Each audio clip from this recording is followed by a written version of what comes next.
اللهم صل وسلم وبارك على سيدنا محمد وعلى آله وصحبه أجمعين. القصة دي للكاتبة المبدعة صفاء العيسوي، ويلا بينا نبدأ قصتنا.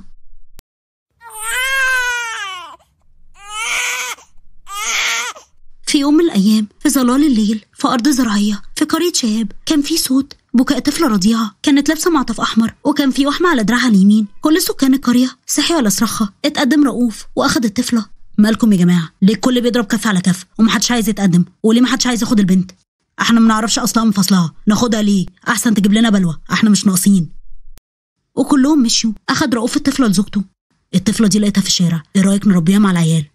لا طبعا، احنا عارفين نعول أطفالنا عشان نعول طفلة لقيناها في الشارع؟ لا نعرف أهلها ولا أصلها. الضرر اللي هيكون لينا لما نربي طفلة معانا. لا وديها مكان ما جبتها، مش عايزاها أنا في البيت. رؤوف حاول يقنع سامية لكن هي رفضت.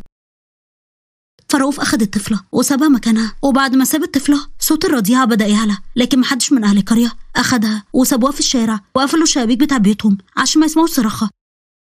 فقرب منها متسول اسمه حارس وأخدها وكبرها. كبرت الطفلة معاه وسمت نفسها غمزة. استغل حارس كرهها للناس وعلمها الاحتيال.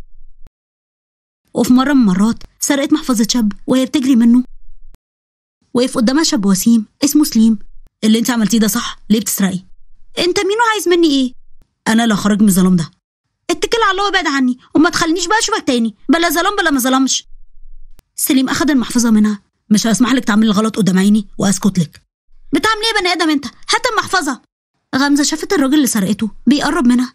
حسابك معايا بعدين، انا هوريك. وجريت وسابت المحفظة معاه. ها جبت لنا كام النهارده؟ مع الاسف ما عرفتش اجيب حاجة، وحكيت له كل اللي حصل. طالما كده عقابك بقى ان مفيش اكل ليك النهارده. غمزة كانت ضعيفة جدا، كانت دايما بتحس بالارهاق وكان في بعض الاحيان بيغمى عليها.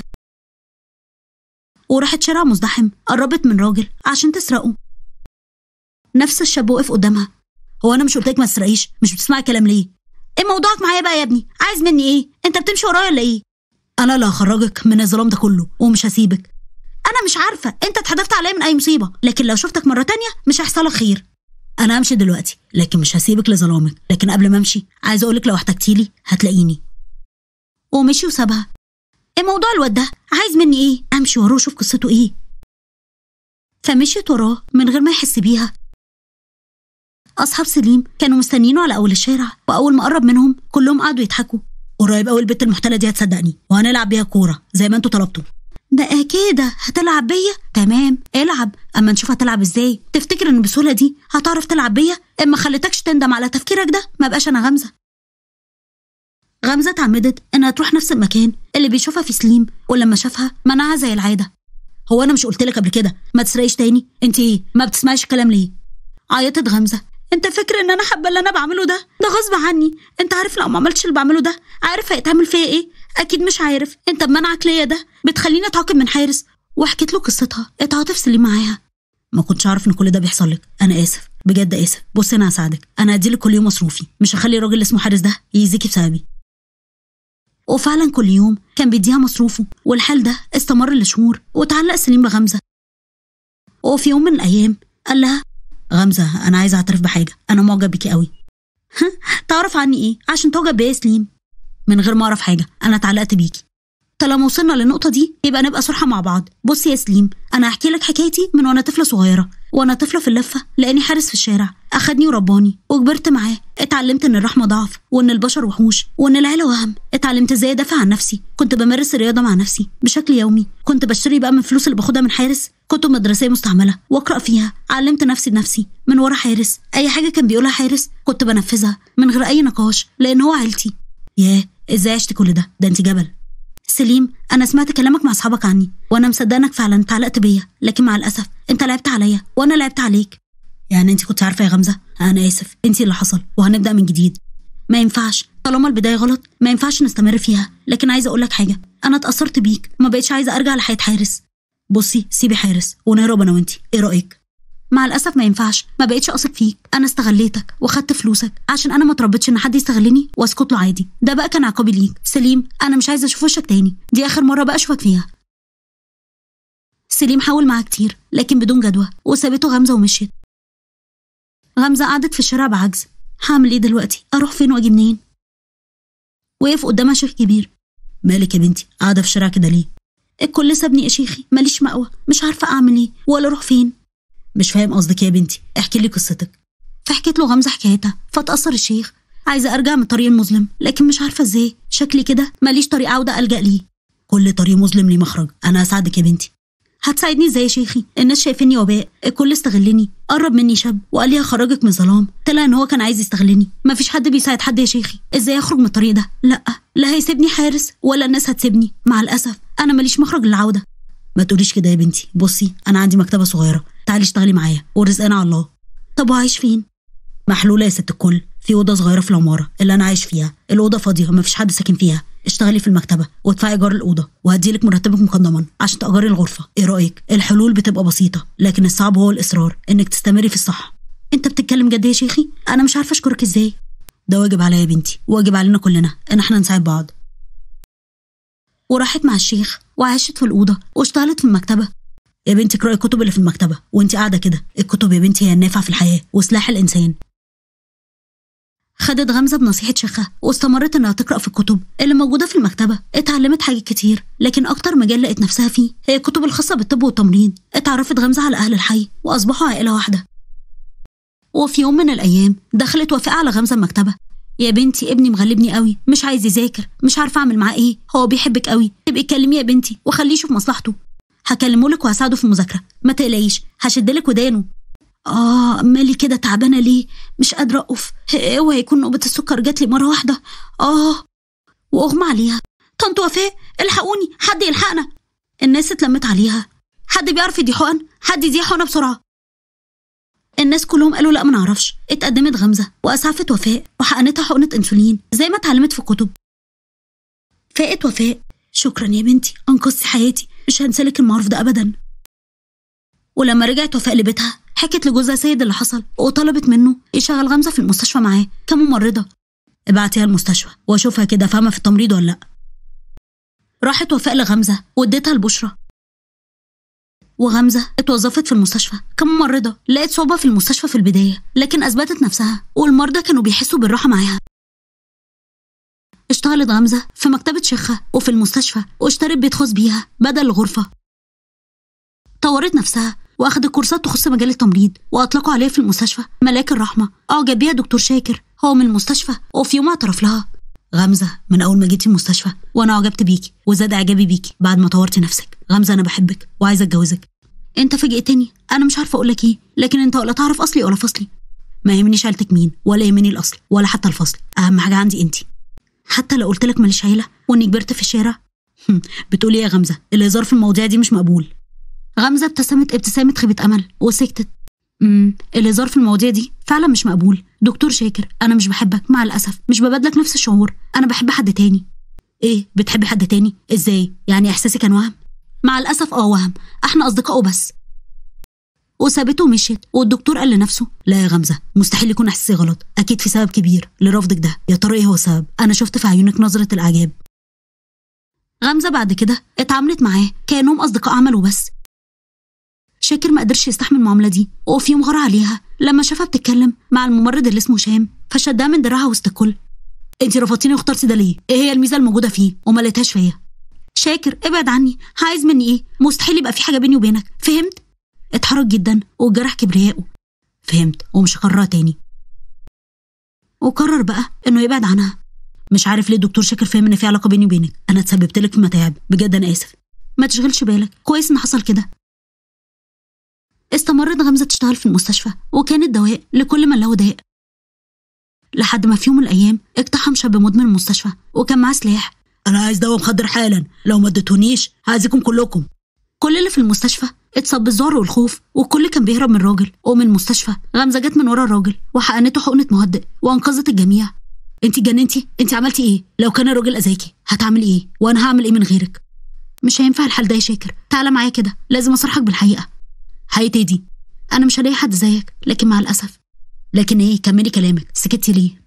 فاكر لما قلت لك افرض ان انا ماليش عيله؟ انا ساعتها ما كنتش بختبرك، انا فعلا اتربيت في الشارع، اتربيت على ايد حارس راجل متسول. انا ماليش عيله يا شاكر. لما سالتك قبل كده قلت لي مجرد الهزار في المواضيع دي امر سيء، عشان كده ما قلتلكش ساعتها. انت بتقولي الكلام ده عشان ابعد عن طريقك، صح؟ في حد بيدعي عن نفسه حاجه زي كده يا شاكر؟ يعني ايه الكلام ده؟ يعني كلامك ده صح؟ طب ازاي بقيتي ممرضه وشاطره كده؟ ازاي وانت اتربيتي في الشارع؟ مشيت في الطريق اللي رسمه لي حارس لحد ما شيخي خرجني من الطريق ده وسحبني من الظلام، واشتغلت في مكتبته وقريت الكتب اللي في المكتبه، وبالصدفه جات لي فرصه اشتغل هنا. القصه دي تنفع قصه لفيلم سينمائي. عندك حق، تصديقها صعب، لكن دي الحقيقه. ها يا دكتور، اقررك بعد ما عرفت الحقيقه وعرفت سبب بعدي عنك، العلاقه بينا هتبقى عامله ازاي؟ مش عارف اقول لك ايه، انا مصدوم. مش عارف لو انا هضمت اللي سمعته ده اهلي والمحيط بتاعي هيتقبلوا ازاي. مش عارف اقول لك ايه، اديني وقت افكر واعرف هعمل ايه واهضم اللي سمعته. تهضم اللي سمعته؟ لا ملاش لازمه تتعب نفسك ولا تفكر ولا تهضم. حتى لو هضمت انا مش هبقى معاك. عارف ليه؟ لان يستحق راجل من حبي ليه ما يبصش لحياتي اللي عشتها. بعد اذنك يا دكتور. وشاكر قال في نفسه القصه بتاعتك مش سهله لدرجه اقدر امسك ايدك بسهوله. ازاي اواجه المجتمع؟ ليه مش مدركه ده؟ غمزه قالت في نفسها كأن انا اللي اخترت الحياه دي. انا مش عارفه هو بيعمل كده ليه. مارست غمزه حياتها بشكل طبيعي وحاولت تنسى حوارها مع شاكر، وتعاملت مع الدكتور شاكر كأن مفيش حاجه حصلت ما بينهم، وداومت غمزه في علاج كتير من الناس بكل حب. اما الدكتور شاكر كان بيهرب بعينه منها، ما كانش قادر يواجهها.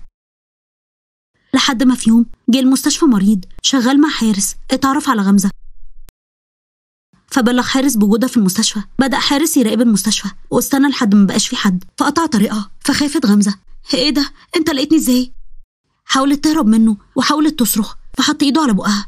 اوعي تصوتي، عايزه تهربي من ابوكي؟ ده انا اللي ربيتك. في حد يعمل كده في ابوه؟ يا نكره الجميل.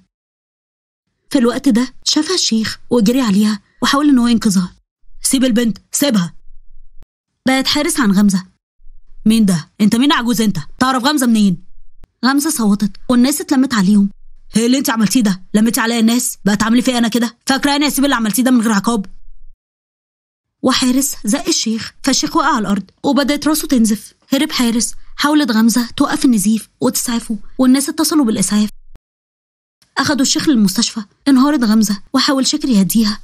ابعد عني، الراجل ده لو حصل له حاجه مش هسامح نفسي. هو الراجل الوحيد اللي انقذني من الظلام، هو الوحيد اللي تقبلني زي ما انا. خرجت الدكاتره من عند الشيخ. اطمنوا، الشيخ هيبقى كويس، اتخطى خلاص مرحله الخطر، وقفنا النزيف. الحمد لله الحمد لله. غمزه فضلت مع شيخها وما سابتوش ولا لحظه لحد ما استرد الشيخ صحته. وفي الفتره دي الشيخ اخد باله من تقرب الدكتور شاكر من غمزه. ابني، انا عايزه اكلمك عن انفراد. في حاجه؟ حاسس بحاجه؟ هقول لي في ايه؟ ليه على انفراد؟ انا كويس يا بنتي، ما تقلقيش عليا، سيبيني انا والدكتور، عايزه اتكلم معاه لوحدنا. تمام، انا قدام الباب، لو عوزت اي حاجه انده عليا، ماشي؟ بعد ما خرجت. يا ابني، انا خدت بالي من اهتمامك بغمزه، وشكلك كده عرفت قصتها، عشان كده في نفور ما بينكم. انسى اللي بينكم وخلي بالك منها يا ابني، ما تسيبهاش لوحدها عشان حارس ما يستفردش بيها ويرجعها للغلط تاني. حارس هو اللي عمل فيك كده، كويس انك قلت لي، ما تقلقش، مش هخليها تغيب عن عيني. وغمزه قالت في نفسها القصه دي مش هتنتهي، مش هخلي الشيخ يتاذى بسببي، انا مش هسمح ابدا. وراحت لحارس بنفسها. استغرب حارس. جيتي بنفسك؟ غريبه يعني، ما توقعتش الصراحه. ابعد عن شيخي، اوعى تقرب منه تاني. لو بعدت عنه هيبقى ايه المقابل؟ ايه المقابل اللي انت عايزه؟ طلبي معروف، عايزك ترجعي تشتغلي معايا هنا، ولو رفضتي الشيخ بتاعك بقى هيعيش دايما في خطر. طب ايه رايك بقى اديك مرتبي اللي انا باخده من المستشفى ومن المكتبه وتبعد عننا خالص؟ مش هيكفيني يا جميلتي. ده بس اللي اقدر اديهولك، سواء حاولت تاذي شيخي او لا، لان انا كده ولا كده مش هرجع اشتغل معاك. فنصيحتي ليك فكر كويس في العرض عشان ما تخسرش كل حاجه. سكت حارس شويه. شكلك كده مصممه، وانا عارفك عنيده. انا اللي مربيكي. ماشي يا بنتي، موافق، اديني مرتبك كله، ولو ما ادتنيش شهر من شهور مش هبقى مسؤول عن اللي هيحصل. موافقه، وعدي وعد. وبالفعل كانت بتديله مرتبها شهريا، وجسمها بدا يضعف من اهمالها في الاكل، لحد ما في يوم اغمى عليها. جري عليها الدكتور شاكر واسعفها. تحلك بتقول ان مفيش اي فيتامين موجود في جسمك، ليه؟ ايه السبب؟ ماليش نفس اكل. من امتى وانت مالكيش نفس تاكلي؟ ده انت بتاكلي كل 3 دقايق. انا كويسه، ما تقلقش عليا، انا همشي. هو انت بتعملي ايه؟ قلت لك انا كويسه. وسابته ومشيت. البنت دي مخبيه حاجه، انا راقبه واشوف ايه قصتها. وبدا يراقبها، وفي يوم لقاها واقفه مع حارس. شاكر قال في نفسه مين ده؟ شكله متسول. انا قلت متسول، ما يكونش ده حارس. تعملي ايه يا غمزه؟ استناه لحد ما شافها وهي بتديله فلوس. ومشي حارس. وقف شاكر قدام غمزه. تعملي ايه هنا؟ ومين اللي مشي ده؟ حارس؟ شاكر، انت بتعمل ايه هنا؟ اللي جابك هنا؟ ردي على سؤالي. سألتك سؤال. ده حارس؟ ايوه حارس. وحكيت له اللي حصل. القصه دي لازم لها نهايه، اصبري بقى. فاتصل بوالده وطلب منه مساعده، وحكى له القصه كلها. والدك هيعرف يساعدنا؟ معارف والدي كتار، ما تلاقيش. والد شاكر استدعى البوليس. احنا مش عايزين منك اي حاجه غير حاجه واحده بس، قابلي حارس وسجلي له ان هو بيبتزك، مش عايزين منك اكتر من كده، والباقي بقى سيبيه علينا احنا. ما تخافيش، هنبقى قريبين منك، ولو حصل اي حاجه هتلاقينا، هنجيلك ما تقلقيش. وبالفعل راحت غمزه تقابل حارس وسجلت له كل حاجه، والشرطه كانت بتراقبها وبيتصنتوا عليها عن طريق جهاز التصنت اللي حطوه لها. وبعد ما اعترف حارس قربوا منها وقبضوا على حارس. عملتي فيا انا كده؟ مش هسيبك يا غمزه، مش هسيبك بقى، انا بلغ عني. اهنيكي على شجاعتك يا بنتي، كنا بنراقب حارس من فتره لكننا ما كناش عارفين نمسك عليه حاجه، بفضلك بقى قبضنا عليه. انت انقذتي حياه اطفال كتير. انا ما عملتش حاجه، عملت اللي اقدر عليه، والحمد لله ان انا عرفت يعني اساعدكم. وهما في المستشفى قرب منها شاكر. لسه حاطه بينا حواجز؟ انا مش حاطه حواجز ولا حاجه، انا سالتك هتقدر تكون معايا فسكت، لو عرضت نفس السؤال دلوقتي جوابك هيبقى ايه يا شاكر؟ فسكت. طالما بتسكت يبقى مفيش كلام ما بينا. وسابته ودخلت غرفه مريض عشان تغير على الجرح. غمزه ازاي ده؟ سليم ايه ده؟ اللي حصل معاك؟ مالك؟ دخل شاكر اوضه سليم. انا لازم ابلغ الدكتور نفسي بحالتك يا سليم. دكتور نفسي؟ هو في ايه؟ بيشتكي من ايه؟ مش انتي غيرتي له المص بتاعه؟ ما بصتيش بقى على ايده ولا ايه؟ لا لسه ما غيرتش، هغيره اهو. اديني دراعك يا سليم، مد دراعك. انت تعرفوا بعض ولا ايه؟ ايوه اعرفه. ماله يا دكتور؟ حاول ينتحر. ايه عمل ايه؟ ليه عملت كده؟ ايه اللي خلاك تعمل كده يا ابني؟ انت ما عشتش جزء واحد من اللي عشته، انت ضعيف للدرجه دي؟ انت مش متعلم يا ابني؟ انت مش عارف ان روح الانسان ملك ربنا؟ ازاي تعمل كده؟ فسكت سليم وبص في الارض. انا اروح اجيب الدكتور نفسي. من حسن الحظ ان انا عملت كده ولقيتك. رد على سؤالي وبلاش لف ودوران. عملت كده ليه؟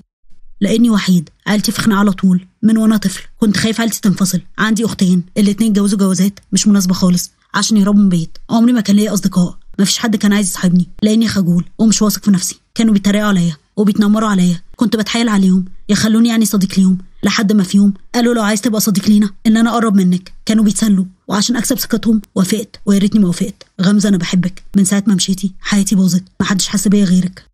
عذر اقبح من ذنب، انشف شويه واجمد، الدنيا مش عايزه اللين. انت عندك عيله ومتعلم، العلم اللي عندك ده انقذ بيه نفسك. العلم سلاح، استغله، اثبت للجميع ان انت مش بحاجه ليهم. انت في كليه طب، بدل ما كنت تختار السهل اللي هو يعني الانتحار، اجعل هدفك مثلا انك تكون دكتور وناجح، تعالج بقى اللي كانوا بيتنمروا عليك. يوم من الايام العلم بيخلي الانسان ليه قيمه. سليم لو اظهرت ضعفك والمك من تنمرهم هيدسوك. ما تخليش اللي ملوش قيمه تخلي له قيمه، ما تشفقش على نفسك عشان الناس مش هتشفق عليك. غمزه انا اسف، ازاي عملت فيكي كده؟ سامحيني ارجوكي سامحيني، انا عملت فيكي زي ما الناس عملت فيا. اسامحك لكن بشرط. موافق من غير ما تقولي. سامح نفسك، سامح طفولتك، سامح عيلتك، ابدا من جديد. اوعدك هعمل كل حاجه قلتي عليها. دكتوره انا جاهز للعلاج. ايوه هو ده سليم اللي انا عايزه اشوفه. سليم استمر يتعالج في المستشفى، وطول فتره علاجه غمزه كانت بتروح وتطمن عليه لحد ما اتعالج سليم. عيله سليم كانوا مبسوطين من غمزه. شاكر طول الفتره دي كان بيغير قوي لما بيشوفهم مع بعض. وفي يوم خروج سليم من المستشفى، الحمد لله على السلامه، شكلكم اصدقاء من زمان، اتعرفتوا على بعض ازاي؟ ادركت غمزه ان شاكر بيغير عليها. نعرف بعض من زمان، كنا اصدقاء مقربين. اصدقاء مقربين، فهمت. ادرك سليم غيرة شاكر وحس هو كمان بالغيره. قال سليم في نفسه ما عنديش اي استعداد اسيبك لحد تاني، وبدا يتقرب منها. غمزه ضاقت طعم الخذلان منهم هما الاتنين، فخافت تسيب قلبها لحد منهم احسن يغزلها مره تانيه، فقررت بقى هتركز بس في شغلها. ومرت الايام لحد ما في يوم غمزه حست بالارهاق والغثيان. ما اهتمتش في البدايه الاعراض وركزت بس في شغلها، لحد ما في يوم وهي في المستشفى اغمى عليها ودخلت في غيبوبه من غير سبب. بعد فحصها عرفوا انها مصابه بمرض وراثي 1% فقط اللي بيسيبوا المرض ده، وانها كانت بتعمل ارهاق طول حياتها وما كانتش في عنايه لحد ما المرض ظهر على جسمها. البنت دي مبتليه قوي. طب هي كويسه دلوقتي يا دكتور؟